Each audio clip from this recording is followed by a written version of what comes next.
Meet the father of modern gynecology, Dr. J. Marion Sims.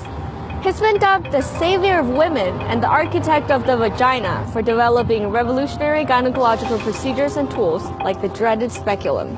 Statues of the 19th century surgeon currently stand in 3 American cities, including this one right here in New York City. But it turns out your routine pap smear has a dark history.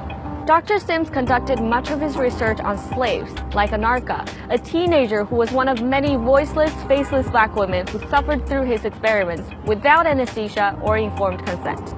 For 4 years, Sims operated on young slaves repeatedly to find a cure for a condition caused by complicated childbirth that left many women incontinent or unable to control their urination. Anarcha endured 30 practice procedures before Sims finally got it right.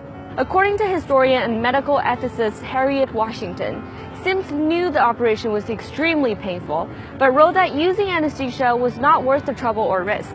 In fact, the pain was so excruciating that the woman had to be restrained by 2 male surgeons just to make it through. And that's why many people are now calling for his statues to come down.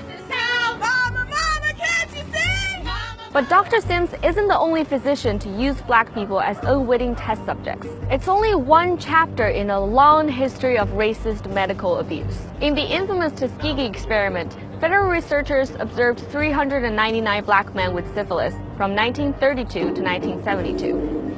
A cure was discovered 13 years in, but doctors withheld treatment for decades just so they could continue their work. And that's not even the most egregious example. For decades leading up to the 1970s, white doctors in training performed secret surgical sterilizations, including unnecessary uterus removals on black and Puerto Rican women. In the early 90s, the New York State Psychiatric Institute conducted a study into the genetic roots of violence. The researchers recruited mostly low-income black boys and injected them with a drug known to be poisonous. The boys' mothers were given a whopping $125 for having their sons participate. And to this day, we still don't know the long-term effects this experiment has had on those kids. These stories are horrifying, but racism in the medical field isn't a thing of the past. A 2016 study found that a quarter of medical residents who were surveyed thought black skin is actually thicker than white skin. And many of those same residents also thought black patients felt less pain than their white counterparts and recommended less accurate pain treatment.